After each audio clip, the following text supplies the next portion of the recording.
우리가 사랑함은 그가 먼저 우리를 사랑하셨습니다. 요한일서 4장 19절 말씀. 우리가 사랑함은, 우리가 서로 사랑하고 하나님을 사랑하는 것은 예수님께서 우리를 먼저 사랑해 주셨기 때문에 그렇게 할 수 있는 것입니다. 나의 힘으로 나 착한 사람이 되어야지, 이렇게 하면 어른들이 좋아하시지, 그렇게 사랑하는 것은 금방 미천이 떨어집니다. 그러므로 예수의 사랑을 잘 배우세요. 예수님의 은혜를 마음껏 받으세요. 그러면 사랑하고 싶은 마음이 샘솟습니다. 예수님의 은혜에 노출되세요. 그러면 내가 사랑해야 된다는 의지를 가지고 기꺼이 원수도 품을 수 있게 됩니다. 이건 뭐 자동적인 것이 아니에요. 지난주 설교를 좀 어그러뜨려서 그래? 지난주 설교의 주제는 자원, 자발성이었지? 그러면 이제 나 마음대로 살 거야. 자원하는 마음이 딱 주어지면 그때 하면 되잖아? 이거는 그런 게 아닙니다. 모든 교리는 다 오해할 만한 소지가 있어요. 제대로 교리를 전하면 사람들이 찾아와서 따져야 됩니다. 믿음으로 구원을 받는다 그러셨죠? 그럼 저 믿고 마음대로 살면 되겠네요. 이런 반응이 나오는 것이 당연한 것입니다. 로이드존스가 그랬어요. 그러나 은혜를 아는 사람, 하나님의 택하심을 받은 사람, 진정으로 회심한 사람은 그것을 선물로 받습니다. 믿음으로 구원을 받는다니, 여태까지 나의 모든 의는 낡은 옷과 같았구나, 쓰레기 같았구나, 오직 예수님만 나를 구원하실 수 있으니 예수님은 얼마나 아름다우신가. 이것이 참된 믿음을 가진 사람의 반응입니다. 곡해하지 않아요. 자원함도 마찬가지입니다. 자원하는 마음이 생길 때까지 안 해볼래요. 공부도 안 해겠어요. 청소도 안 하겠어요. 일도 안 하겠어요. 그 사람은 진짜 은혜 받은 사람 아니에요. 자원하는 마음을 가진 사람은 이 마음을 가지고 주께 기도하며 돌이켜 주시기를 간구하며 의지를 드리는 사람입니다. 오늘은 출애굽기 강의 19번째 시간입니다. 출애굽기 22장 1절부터 23장 9절까지를 보겠습니다.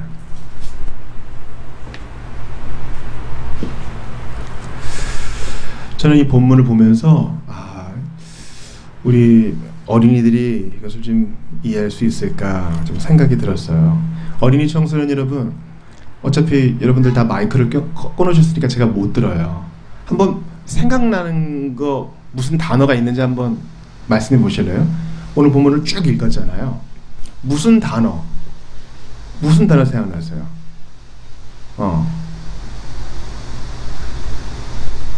그래요. 뭐 양 나오고 뭐 소 나오고 뭐 물어주는 거 나오고, 그죠? 또 결혼도 하기 전에, 그죠? 우리 잠자리를 같이 하는 것도 나오고, 물건 맡았다가 뭐 잃어버린 거 나오죠. 또 가난한 자라고 무조건 편들어 주지 말아라, 정의를 지켜라, 뇌물 받지 마라, 뭐 이런 거 나오잖아요. 우리가 지지난주에 10계명에 대해서 말씀을 받았죠. 10가지 계명. 10가지 계명은 우리가 예배 전에 읽었던 예수님 가르쳐 주신 두 가지로 요약될 수 있어요. 하나님을 사랑하고 이웃을 사랑하는 것으로 요약될 수 있죠. 이것이 바로 이제 도덕법입니다. 모든 율법의 근간이에요. 하나님을 사랑하고 이웃을 사랑하는 것. 여러분, 어제가 무슨 날이었어요? 어제가 제헌절이죠. 제헌절은 무슨 날입니까? 제정할제, 만들제, 헌은 뭐예요? 헌법을 만든 날이에요. 헌법을 만든 게 너무너무 중요하기 때문에 국경일로 정하는 겁니다. 십계명은 하나님 사랑과 이웃 사랑은 이 헌법과 같은 것이고, 이제 21장 이후로는 특별히 오늘 본문과 같은 것들은 다 그 하위 목록, 법률이 되겠습니다. 왜 이런 법을 주셔요? 왜 이런 법을 주세요? 첫 번째, 하나님 백성으로 올바르게 살게 하시려고.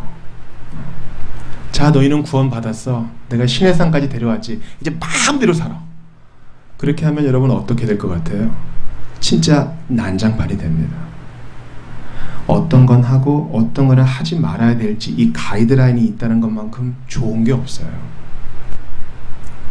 제2의 출애굽을 하게 됐을 때 그들은 먼저 성전을 보수했고 그 다음에 성벽을 만들었죠. 이 성벽에 가이드라인이 있다는 것은 복이에요. 그래서 하나님이 이건 하고 이건 하지 말라 하는 것은 우리의 삶에 참견해서 우리를 귀찮게 하려는 게 아닙니다. 바로 우리를 복 주시려고, 우리를 안전케 하시려고, 하나님 백성답게 살게 하시려고 이거 주신 거예요. 두 번째 목적이 있어요. 두 번째 목적 뭡니까? 예수님 안 믿는, 하나님을 모르는 자들에게 하나님이 이렇게 좋은 분이란 걸 알게 해 주시려고 하는 것이에요. 하나님의 백성이 하나님 주신 법으로 살면요, 사람들이 보고 압니다. 그러고 보니까 사도 요한도 그런 얘기를 했어요. 너희가 서로 사랑하면 그들이 너희가 내 제자인 줄을 알리라. 그리스도인다운 사랑의 삶의 행태가 삶의 전도로 드러난다는 것이에요. 이 두 가지를 기억하세요. 법을 주신 이유는 첫 번째, 하나님 백성답게 올곧게 살게 하시기 위하여. 두 번째, 그리스도인다운 삶으로 전도하게 하시려고입니다. 근데 우리가 읽은 본문을 보니까 그 내용이 상당히 구체적이죠. 한번 본문을 한번 쭉 훑어볼까요?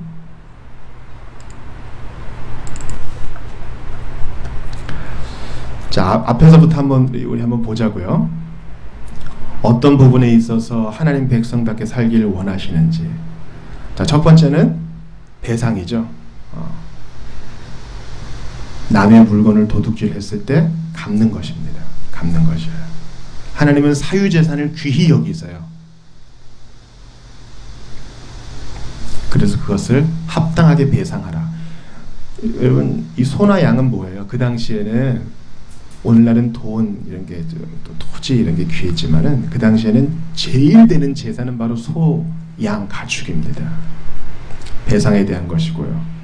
또 남의 사유재산, 남의 밭을 함부로 침범하게 해서 가축이 먹으면 그것도 배상을 해야 되는데, 보세요. 자기 밭에 가장 좋은 것으로 배상해야 된다. 하나님이 사유재산을 얼마나 귀히 여기시는지 몰라요. 또 물건을 맡았는데 그 도둑 맞았으면 그것도 합당한 배상을 하는 것입니다. 예수 믿는 사람의 특징은 바로 배상이구나 알 수 있어요.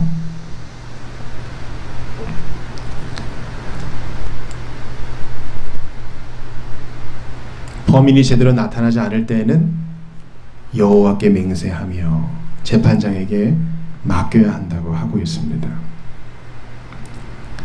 또 16절 보면은 우리가 마땅히 좀 봐야 될 것이 있어요. 어른들의 허락 없이 가머니설로 사람을 속여가지고 잠자리를 같이 하면 그 부모의 허락을 받아 결혼을 해야 된다. 네, 17절 보세요. 만일 처녀의 아버지가 딸을 그에게 주기를 거절하면, 난 당신 같은 사람에게 내 딸을 줄 수 없다, 결혼시킬 수 없다 하면 마땅히 또 배상을 해야 된다. 이건 이제 무력을 쓴 것은 아니에요. 꾀었다 그랬으니까 달콤한 말로 마치 결혼할 것처럼, 아무 일도 없는 것처럼 속인 거죠. 하나님이 이런 거 싫어하신다는 거예요. 하나님은 합당한 결혼을 기뻐하신다는 겁니다. 또 죽여야 되는 세 가지 목록이 나오죠. 무당, 하나님이 아니라 귀신과 접신하는 사람들, 짐승과 행음하는 사람. 사람이 품격이 있는데 짐승과 침실을 공유하는 것은 하나님 마땅히 죽이라고 하셔요. 또 우상 숭배하는 자도 멸해야 된다.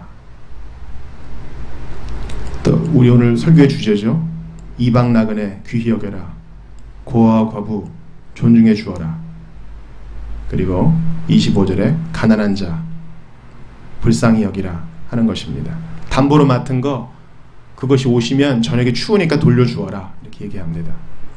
23장 1절부터 9절은 이제 재판에 대한 것입니다. 재판을 정의롭게 하여라. 너의 원수가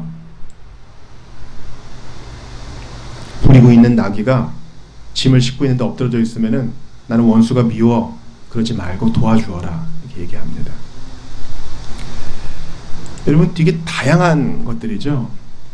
우리가 살면서 겪는 것들이에요. 물론 구체적인 것은 좀 다르죠. 오늘날 우리는 소를 키우지 않아요. 양을 키우는 사람도 별로 없습니다. 누군가 물건을 좀 맡아 주었는데 늑대가 와서 망가뜨리고 그런 일도 없어요. 그리고 좀 느끼셨어요? 잘못을 범한 자들에게 대하여 감옥이 없어요. 사형은 있는데, 사형도 있고 벌금도 있는데 감옥이 없어요. 왜 감옥이 없을까요? 지금 이 사람들은 뭐 하는 중이에요?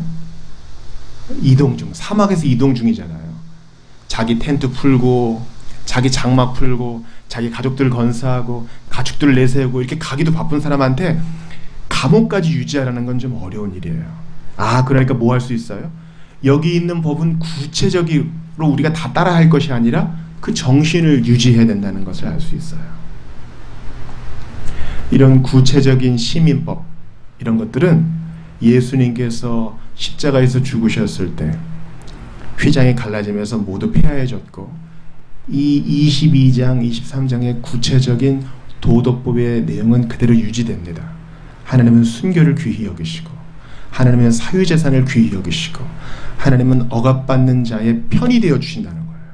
그것은 남는 것이죠.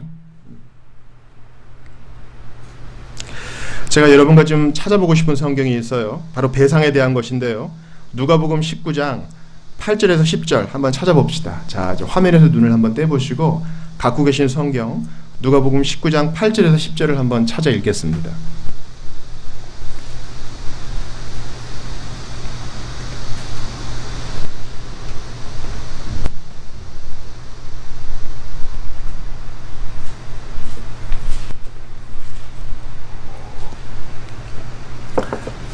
예수님 당시 모든 사람에게 미움을 받던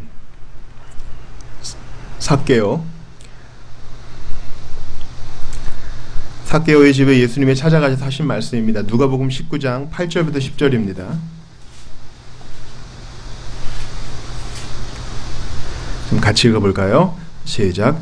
삭개오가 서서 주께 여짜오되 주여 보시옵소서, 내 소유의 절반을 가난한 자들에게 주겠사오며 만일 누구의 것을 속여 빼앗은 일이 있으면 내 갑절이나 갚겠나이다. 예수께서 이르시되 오늘 구원이 이 집에 이르렀으니 이 사람도 아브라함의 자손이미로다. 인자가 온 것은 잃어버린 자를 찾아 구원하려 함이니라. 인자가 온 것은 잃어버린 자를 찾아서 구원하려 함이다. 우리가 이 구절은 대단히 많이 쓰잖아요. 근데 이거를 삭개오의 집에서 했다는 것은 많이 잊어버려요. 잃어버린 자를 찾아서 구원하기 위해서 예수님은 키가 작아 예수님을 보지 못해 어떻게 구경이라도 해보려고 뽕나무 위에 올라간 삭개오를 찾아가셨어요.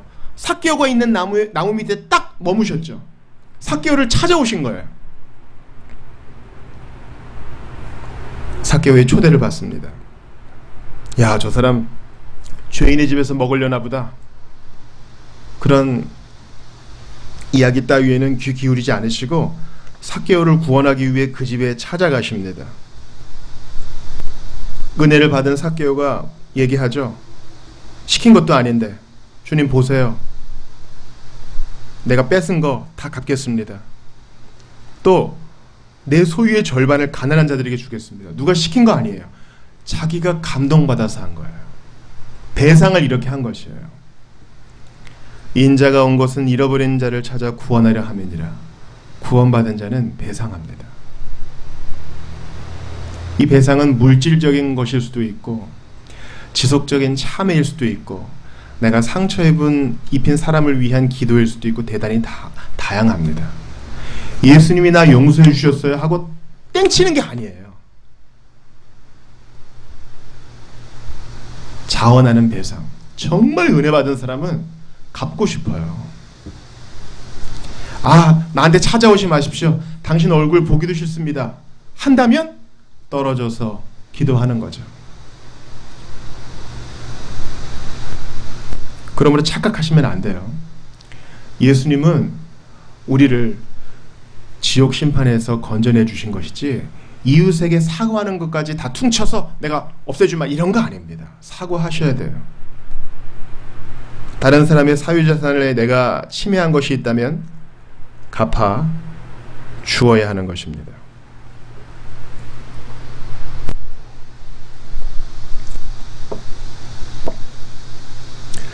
제가 여러분과 또 하나 찾아보고 싶은 성경이 있어요. 바로 야고보서 1장 27절입니다. 한번 찾아볼까요? 야고보서 1장 27절입니다.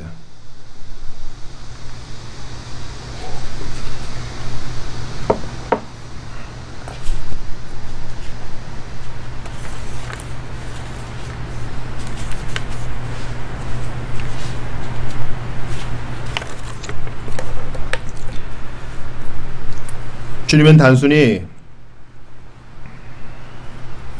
배상만 해주는 것으로 끝나는 것이 아니라 적극적으로 연약한 자를 감싸느라고 말씀하시는데요. 야고보서 1장 27절 같이 읽어보겠습니다. 시작.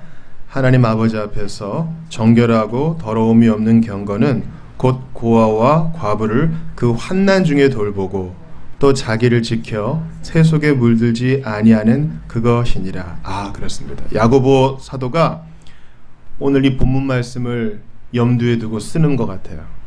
하나님이 진짜 좋아하시는 경건, 하나님이 인정하시는, 하나님 아버지가 즐거워하시는 경건이 있는데 그것은 성경 많이 읽고 금식 많이 하고 11조 제자 때 하고 교회 출석 빠지지 않으면서 봉사도 한두 가지 하는 그런 게 아니라는 겁니다. 하나님이 원하시는 경건은 뭐예요? 대단히 실제적인 것이죠. 그저 내가 남에게 손해 입힌 거 배상하는 정도가 아니라 고아와 과부를 그 환난 중에 돌보고, 고아와 과부는 상당히 상징적인 말이에요.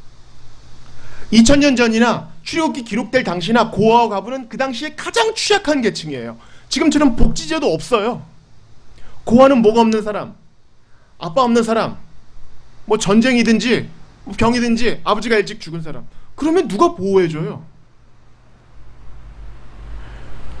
여러분 외국에 나가보셨어요? 외국에 나가면요, 대한민국이 참 안전한 나라라는 걸 알게 됩니다. 불 꺼졌는데 우리 마음대로 다니잖아요.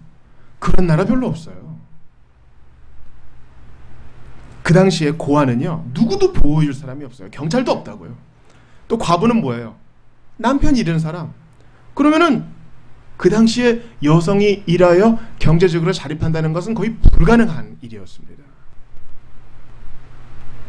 그러니까 고아와 과부는 가장 연약한 사람들을 환난 중에 돌보고 자기를 지켜 새 속에 물들지 아니하는 그것이다. 하나님이 이것을 참 경건으로 인정해 주신다는 거예요. 그러니까 우리가 읽은 출애굽기 22장, 23장 말씀은 그대로 오늘날 우리에게 적용된다, 안 된다? 된다는 것입니다. 여러분 지금 차분히 생각해 보세요. 내 주변에 실제적으로 고아도 아니고 과부도 아니지만 고아와 과부처럼 힘들어하는 사람 누가 있을까? 한번 5초 동안 한번 생각해 봅시다.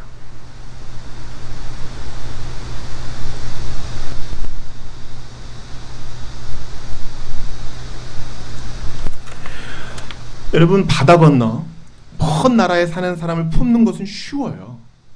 근데 내가 알고 있는 사람 중에 정말 어려운 자, 제도의 사각지대에 놓여 있는 사람들을 돌보는 것은 바로 나만이 할 수 있는 일이에요. 그렇죠? 나만이 할 수 있는. 그런 사람들을 위해 기도하고 반찬이라도 하나 싸가지고 가서 찾아가고 그의 말에 귀를 기울여 들어주고 손잡아주는 것은 우리의 일입니다. 본문은 얘기하죠. 나그네 압제하지 말라. 고아와 과부 함부로 대하지 말아라. 가난한 자 재산 함부로 뺏지 말아라. 그렇게 얘기합니다. 제가 오늘 본문 중에 여러분과 주목하여 보고 싶은 게 있어요. 아까 그 원수에 대한 것인데요. 출애굽기 23장 5절 보세요. 네가 만일 너를 미워하는 자의 나귀가 짐을 싣고 엎드러짐을 보거든 그것을 버려두지 말고 그것을 도와 그 짐을 부릴지니라. 이거 뭐예요? 원수예요. 내가 싫어하는 사람이야. 그 사람도 나를 싫어하고 나도 그 사람을 싫어해. 근데 그 사람의 가장 귀한 재산 중 하나인 나귀가 짐을 가득 실었는데 그만 어디 구덩이에 빠졌는지 엎어져 있어.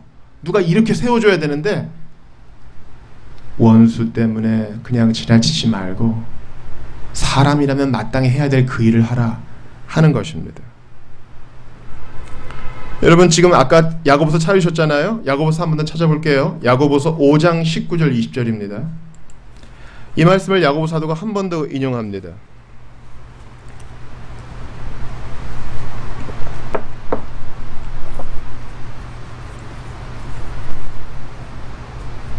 야고보서 5장 19, 20절입니다.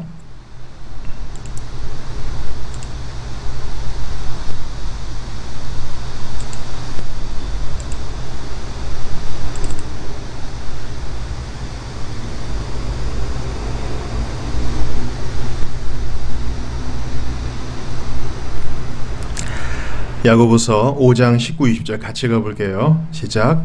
내 형제들아 너희 중에 미혹되어 진리를 떠난 자를 누가 돌아서게 하면 너희가 알 것은 죄인을 미혹된 길에서 돌아서게 하는 자가 그의 영혼을 사망에서 구원할 것이며 허다한 죄를 덮을 것이니라. 지금 무슨 말이에요? 너희 중에 미혹되어 진리에서 떠난 자, 그래서 짐을 가득 싣고 길에서 엎드러져 있는 자가 있다면 그를 돌아서게 해라.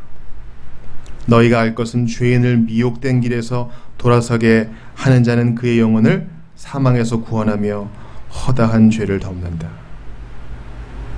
여러분, 길 잃은 이웃의 가축, 원수의 가축도 도와주고 다시 찾아주어야 한다면 우리 이웃이 죄의 길에서 방황할 경우 사려 깊은 권고와 가르침을 주어서 그들이 스스로 돌아서도록 많은 노력을 기울여야 하지 않겠습니까? 지금 가는 길이라고요. 나 너무너무 바빠. 내 할 일도 많아. 내 목구멍이 포도청이야. 어떻게 근데 남의 일이 시시콜콜 다 간섭할 수 있어? 그리고 저 낙이 내가 일으키다가 괜히 다치기라도 하면 내가 물어줘야 되잖아. 괜히 얽히지 마. 주인이 일으켜주면 제일 좋겠지. 좀 기다리면 되겠지. 성경은 뭐라고 말해요? 그러지 말라는 겁니다. 동물한테도 이렇게 할진데 사람에게는 얼마나 더 해야 하는가? 야고보는 우리에게 물어보죠. 내가 아는 사람 중에 낙심한 사람이 있어요. 소위 가나안 성도. 가나안 거꾸로 하면 뭐예요? 안 나가죠. 예수는 좋지만 교회는 싫고 사람은 싫어. 그래서 교회 안 나가. 근데 교회 안 나가다 보니까 신앙이 점점 시들어져요. 그래서 비신자처럼 살아요. 그런 사람들을 찾아가서 격려해주고 이야기를 들어주고 그의 회복을 위해서 돕는 거 신자가 마땅히 할 바라라고 얘기하십니다. 출애굽기 22장 23장은 오늘도 우리에게 정확하게 적용되는 말씀입니다. 제가 같은 말씀을 한번 더 읽어드릴게요. 잠언 24장 11, 12절이에요. 너는 사망으로 끌려가는 자를 건져주며 살육을 당하게 된 자를 구원하지 아니하려고 하지 말라. 이중부정이죠. 그렇게 하라 이거죠. 누구를 그렇게 하라? 사망으로 끌려가는 자 건져줘라. 살육을 당하게 된 자 구원해 주어라. 네가 말하기를 나는 그것을 알지 못하였느라 할지라도 마음을 저울질 하시는 이가 어찌 통찰하지 못하시겠으며 내 영혼을 지키시는 이가 어찌 알지 못하시겠느냐. 그가 각 사람의 행위대로 보응하시리라. 잠언 24장에 이렇게 놀라운 말씀하세요. 하나님이 우리 마음을 아시고 우리 마음을 저울질 하셔요. 내가 바쁘다고는 하지만 이거 돌봐줄 시간은 있었어. 내가 오늘 큐티하는 중에 그 사람 생각이 난 거 하나님이 아셔. 생각날 때 바로 연락해서 잘 지내세요? 요즘 무슨 일 없으십니까? 오늘 시간 되실 때 저랑 잠깐 좀 보시죠. 당신을 위해 기도하고 있습니다. 이거 어려운 일 아니잖아요. 할 수 있는데 안 하는 건 마음을 저울질 하시는 하나님이 돌아보신다는 거예요. 그러니까 주님은 우리가 바쁜 거 아세요. 우리가 얼마나 힘겹게 사는 거 아신다고요. 그래도 너 그거 못할 만큼 바쁜 것은 아니었다. 내가 알아. 너 그거 못할 만큼 경제적으로 어렵지 않았어. 내가 알아. 각 사람의 행위대로 보응하시겠다고 주님 말씀하십니다. 우리가 고린도전서 말씀 주중에 보고 있잖아요. 마지막 날에 주님 재림하실 때 불로 공력이 드러날 것인데 그 공력이 남아있는 자마다 주님이 상을 주신다 그랬어요. 그 상 어떤 거예요? 넘어져 있는 자 일으키고 주인에게 돌려주고 연약한 자 찾아가고 관심을 기울여주고 그저 나의 가족과 나의 앞길만 위해 기도하는 것이 아니라 그런 자들도 위해서 기도하는 것 다 불 가운데 남을 공력이라는 것입니다.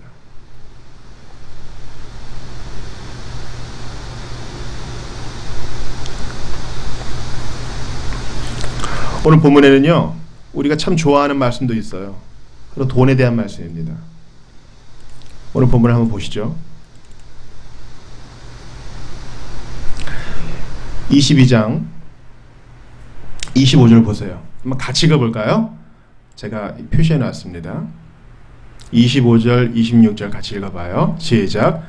내가 만일 너와 함께한 내 백성 중에서 가난한 자에게 돈을 구워주면 너는 그에게 채권자같이 하지 말며 이자를 받지 말 것이며 네가 만일 이웃의 옷을 전당 잡거든 해가 지기 전에 그에게 돌려보내라. 여러분, 이 말씀은요, 시민법과 이렇게 같이 있기 때문에 구별이 필요해요. 아, 하나님은 무조건 무이자 대출을 하라는 뜻이구나. 그것이 아닙니다. 누구에게 돈을 구워주면? 가난한 자에게 돈을 구워주면. 근데 그 가난한 자는 어떤 사람이에요? 너와 함께한 내 백성. 아, 같이 출애굽한 백성, 같은 하나님의 가족된 백성, 같은 이스라엘 자손들 중에서 여차저차한 이유로 지금 매우 가난하게 된 자들, 그들에게 돈을 구워줄 때는 이자 받지 말아라. 여러분, 고대 근동 문서 보니까요, 이자율이 어마어마했더군요. 뭐 50%를 받는 곳도 있어서요. 20%, 25%는 기본이었고요. 그러나 그들은 그들과 다른 모습을 보여주어야 됐습니다. 그는 내 형제니 내가 어떻게 이자를 착취할 수 있겠느냐? 그가 돈을 빌리는 조건으로 26절 보세요. 옷을 맡겼으면 그 옷 추울 때 덮어야 되니까 돌려주었다가 그 다음날 다시 회수하든지 하라, 이렇게 얘기합니다. 사랑하는 여러분, 이 돈에 관해서 제가 성도들에게 누누이 이야기했습니다. 성도들과 금전관계 해야 될 때가 있어요. 어쩔 수 없이 빌리거나 빌려주어야 할 때가 있죠. 그때 원칙은 무엇입니까? 이 돈 때문에 관계가 끊어질 것 같으면 처음부터 금전관계를 안 하는 것이 좋습니다. 괜히 빌려주고 갚지 못했다거나 괜히 빌렸는데 내가 여력이 안 돼서 약속을 못 지켰다면 얼마나 성도의 관계가 연약해지겠어요. 그러나 예외가 있다 그랬죠. 내 형편상 줄 수 있으면 주십시오.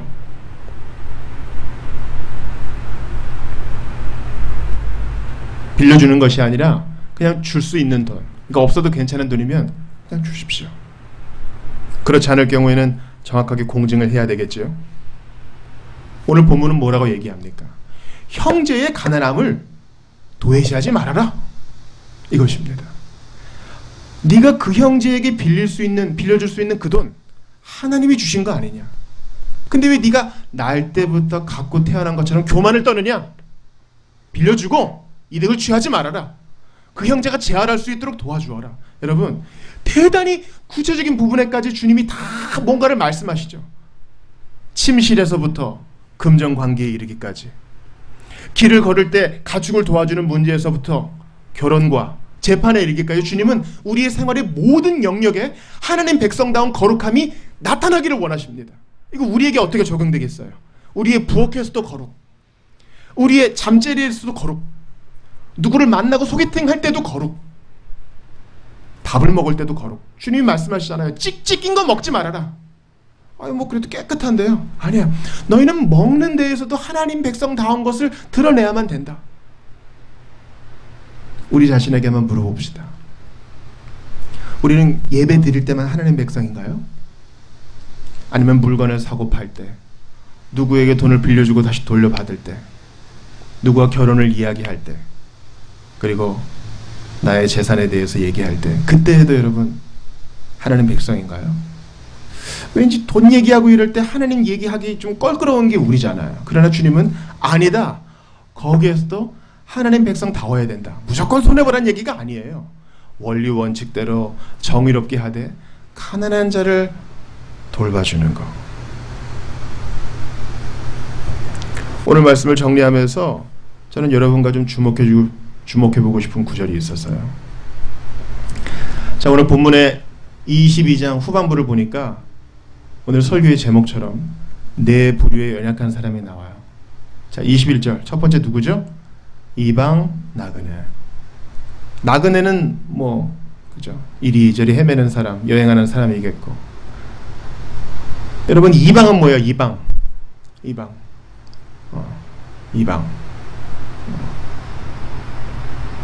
이 본 백성이 아니라 다른 민족이란 뜻입니다. 이스라엘 사람이 아니라 함께 어울려 사는 이 출애굽 무리 속에 살고 있는 외국인들을 말하는 거구나. 여러분, 출애굽할 때 허다한 잡족이 같이 나온 거 아시죠? 그게 나오죠. 허다한 잡족이 같이 나왔어요. 구름 기둥과 불 기둥을 따라가는 무리들 중에 이스라엘 사람 아닌 사람이 있었어요. 여기 구원이 있구나 하고 따라온 사람이 있다고요. 그들이 이방 나그네예요. 피부색이 다르고 쓰는 언어도 조금 다르고 행수이 다르다고 해서 그들을 압제하지 말아라. 너희도 나그네여지 않았느냐? 애굽에서 나그네 신세 알지 않았느냐? 자, 두 번째 부류는 과부입니다. 아까 설명했어요. 세 번째 부류는 고아입니다. 아까 설명했죠. 네 번째 부류는 25절에 나와요. 가난한 자. 제가 여러분께 말씀드리고 싶은 것은 우리 모두가 예수님 알기 전에는 다 이런 형편이었다는 것이에요. 이걸 기억하세요. 우리 모두가 다 예수님 알기 전에는 이런 형편이었다는 거예요. 첫 번째, 이방 나그네 봅시다.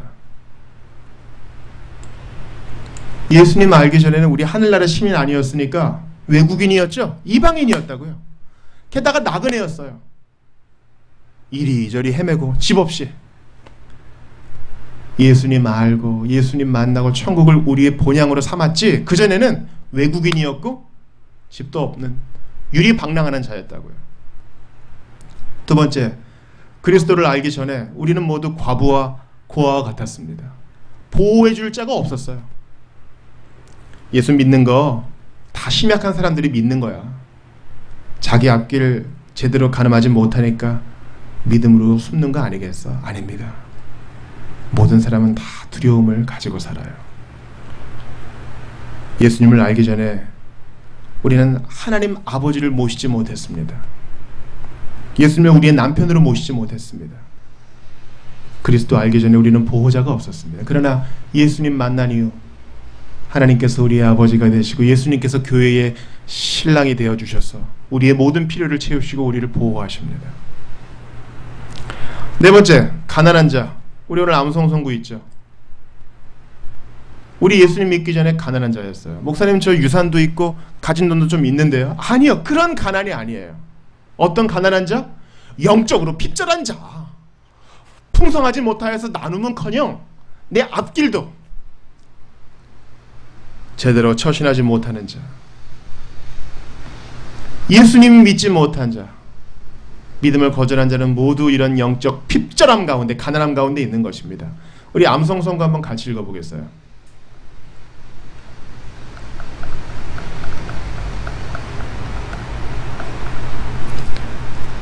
자, 암송선구 2번에 있죠. 같이 읽어보겠습니다. 부유하신 이로서, 시작. 부유하신 이로서 너희를 위하여 가난하게 되심은 그의 가난함으로 말미암아 너희를 부유하게 하려 하심이라. 원래 그 가난함은 우리 건데 예수님도 알지 못하고 양자됨과 의로움과 성화와 영화의 모든 선물을 하나도 받지 못한 가난한 자는 우리인데, 주님이 우리를 부유하게 하시려고 그분이 가난하게 되셨다는 거예요. 여러분, 이게 복음 아니에요? 예수님은 가난이 뭔지 아세요. 못 먹는 게 뭔지 아시고 못 마시는 게 뭔지 아시고 가족을 부양하기 위해서 자기를 희생하고 동생들에게 더 좋은 것을 주기 위해서 자기 것을 양보하는 게 뭔지 아시는 분이세요. 예수님은 가난을 아시는 분이에요. 왜? 우리를 부유하게 하시려고. 얼마나 가난하셨는지 십자가에 달리셨을 때에는 아무것도 입지 않으셨으며 무덤도 남의 것이었습니다. 그래서 저는 당당하게 말씀드릴 수 있어요. 오늘 본문은 예수 그리스도를 가리키는 것입니다. 오늘 본문은 유월절 어린 양의 피로 구원받은 이스라엘 백성에게 주시는 말씀이죠. 마찬가지로 오늘 본문은 유월절 예수 그리스도의 피로 말미암아 십자가 보혈로 구원받은 우리에게 주시는 말씀입니다. 너 구원받기 전에 이방 나그네였지. 너 구원받기 전에 고아여 과부였지. 남편 없고 아버지 없었지. 너 구원받기 전에 가난하고 핍절했었지. 그러나 예수님이 너를 만나주시고 너를 구원하셔서 너는 더 이상 이방 나그네가 아니요 하나님 나라의 시민이요 본향이 있는 자다. 너 옛날에는 고아와 과부였지만 이제 예수님의 보혈로 말미암아 너는 남편을 얻게 되었다. 아버지를 얻게 되었다. 보호자를 얻게 되었다. 우리의 모든 것을 제공해 주시는 분을 얻게 되지 않았느냐. 너 가난한 자였으나 이제 예수님 까닭에 부유한 자가 되었지. 남들은 너 가난하다고 손가락질 치지만 나에게는 놀라운 예수님 마련해 주신 하늘 위에 집이 있지. 그분이 내 필요를 다 채워주시지. 난 모든 것을 이제 할 수 있는 자가 되었어. 그것이 바로 우리의 얘기입니다. 그러니 연약한 자를 돕고 원수도 품 안을 수 있게 된 것입니다. 주님이 먼저 이런 역전의 은혜를 주셨기 때문입니다. 그러나 여기에서 멈출 수 없어요. 오늘 본문은 여전히 예수님에 대해서 얘기합니다. 여러분 23장 보세요.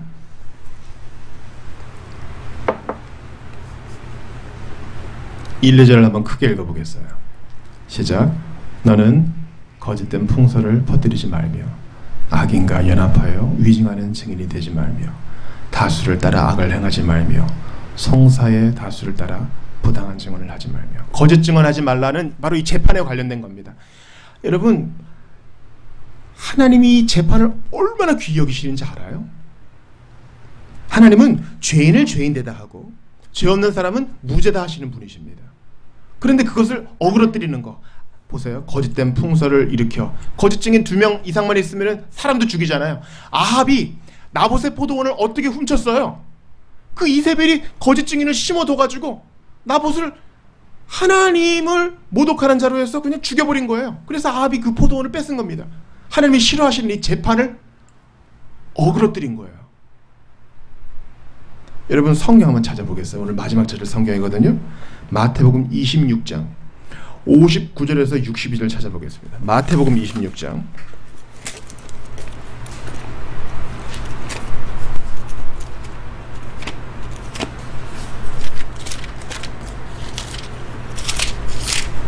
마태복음 26장 59절에서 62절 한번 찾아보겠습니다.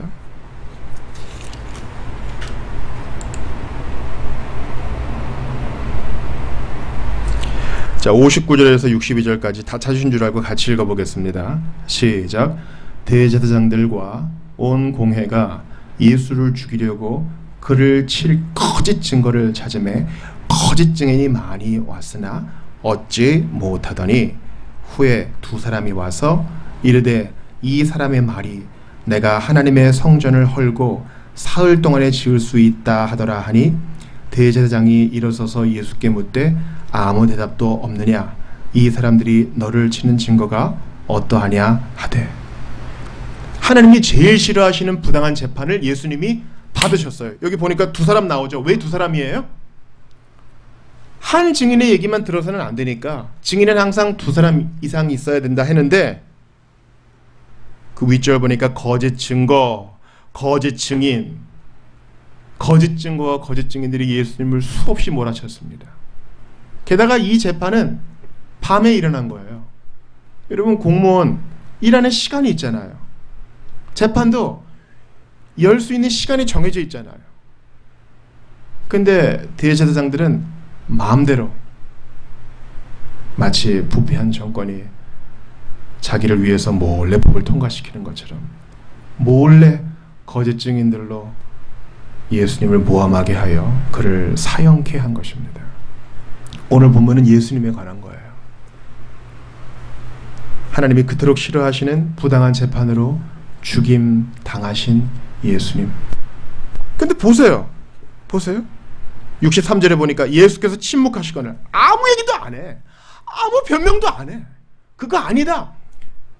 성전을 헐고 사흘 동안에 지을 수 있다, 이 말은 내 육체를 가지고 한 말이야. 나의 부활을 말하는 거야. 근데 예수님 아무 말도 안 해요. 왜요? 어차피 이 사람들 지금 믿을 생각이 없어. 그리고 예수님은 지금 십자가 달리셔야 돼요. 답답할 정도로 예수님은 아무 말도 안 하세요. 왜요?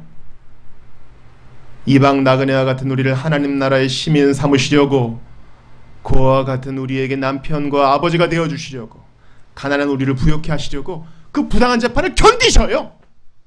가만히 계신다고. 바보같이. 예수님이 우리를 위하여 종 되셨다고 우리 지난주에 배웠죠. 예수님은 우리를 위해 바보가 되셔요. 우리를 지혜롭게 하시려고. 그러므로 출애굽기 22장 23장을 통해서 우리 예수님을 생각하셔요.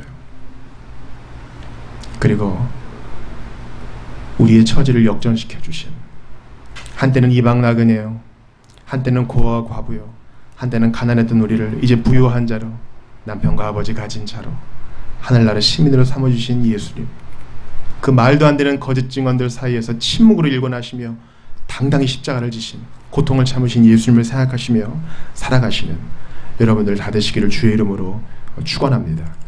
우리 이 시간 같이 주신 말씀을 붙들고 함께 기도했으면 좋겠습니다. 우리 각자 받은 말씀이 있을 터인데,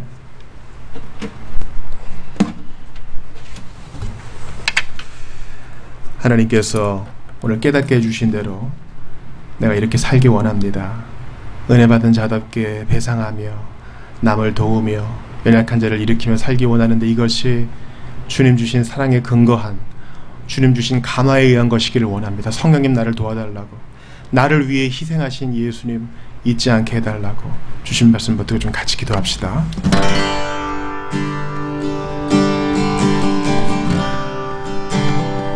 주님 감사합니다. 예수 그리스도 얼마나 귀한 분이신지, 얼마나 귀하신 분이신지.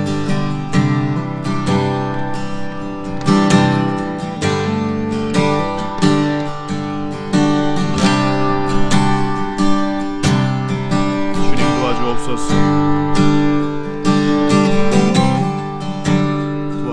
함께 하시고 우리 모든 주의 백성들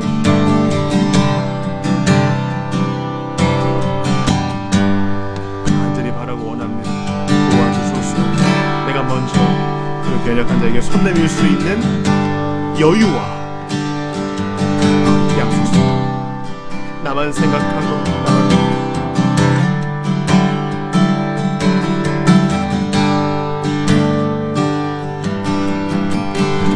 주님, 어찌 덥다고 짜증만 낼 수 있겠습니까? 주님, 어찌 내 뜻대로 안 된다고 화만 내며 살 수 있겠습니까? 주님, 어찌 날씨에 영향받으면서 믿지 않는 자처럼 살 수 있겠습니까?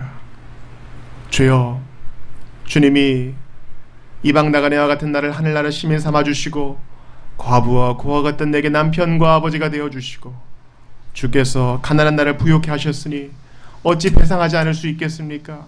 어찌 연약한 자를 일으키지 않을 수 있겠습니까? 어찌 원수를 끌어안지 않을 수 있겠습니까? 어찌 넉넉하게 나눠주지 않을 수 있겠습니까? 은혜 받은 자답게 삶의 모든 부분에서 거룩함을 드러내게 하여 주시옵소서. 이런 넉넉함을 주시기 위하여 부당한 재판을 바보처럼 다 참아 이기시고 침묵으로 일관하시며 십자가에 나아가신 예수님을 생각합니다. 오 주여, 간절히 바라오니 이번 한 주도 예수 그리스도의 은혜에 기대어 살아갈 수 있도록 은혜를 더하여 주시옵소서. 때로 일이 잘 안 되어서 신앙도 내팽개치고 기도도 잊을 때가 많지만 범사의 예수님을 생각하시면서 가난하게 이 땅에 오셔서 가난한 자로 죽으셨으나 우리를 부욕해 하신 하나님의 아들 예수님을 기억하면서 모든 어려움 다 이겨나가는 우리 주의 백성들 다 되게 도와 주시옵소서.